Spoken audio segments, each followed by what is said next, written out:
YCP మాజీ MP Gorantla మాధవ్కు court 14 రోజులు remand విధించింది. మాధవ్తో పాటు మిగతా 5గురికి న్యాయస్థానం 14 రోజులు రిమాండ్ విధిస్తూ ఆదేశాలు జారీ చేసింది. మాధవ్ను మొదటి నల్లపాడు పిఎస్ నుంచి గుంటూరు జీజీహెచ్కు తరలించిన పోలీసులు అక్కడ వైద్య పరీక్షలు చేయించారు. వైద్య పరీక్షల అనంతరం మాధవ్ను ప్రత్యేక మొబైల్ కోర్టు జడ్జి ముందు ప్రవేశపెట్టారు.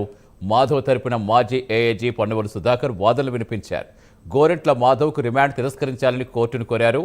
వాదనలు విన్న ప్రత్యేక మొబైల్ కోర్టు జడ్జ్ మాధవ్కు ఏప్రిల్ 24 వరకు రిమాండ్ విధించారు.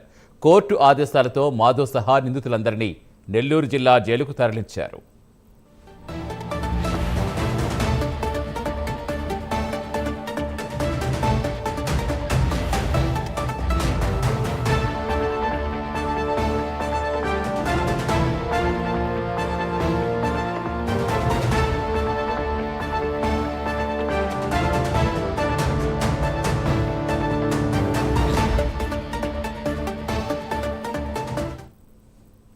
వైసీపీ మాజీ ఎంపీ గోరెంట్ల మాధవ్కు కోర్టు 14 రోజులు రిమాండ్ విధించింది. మాధవ్తో పాటు మిగతా 5గురికి న్యాయస్థానం 14 రోజులు రిమాండ్ విధిస్తూ ఆదేశాలు జారీ చేస్తుంది. మాధవ్ను మొదట నల్లపాడు పిఎస్ నుంచి గుంటూరు జీజీహెచ్కు తరలించిన పోలీసులు అక్కడ వైద్య పరీక్షలు చేయించారు. వైద్య పరీక్షల అనంతరం మాధవ్ను ప్రత్యేక మొబైల్ కోర్టు జడ్జి ముందు ప్రవేశపెట్టారు. మాధవ్ తరపున మాజీ ఏఏజీ పొన్నవోలు సుధాకర్ వాదనలు వినిపించారు.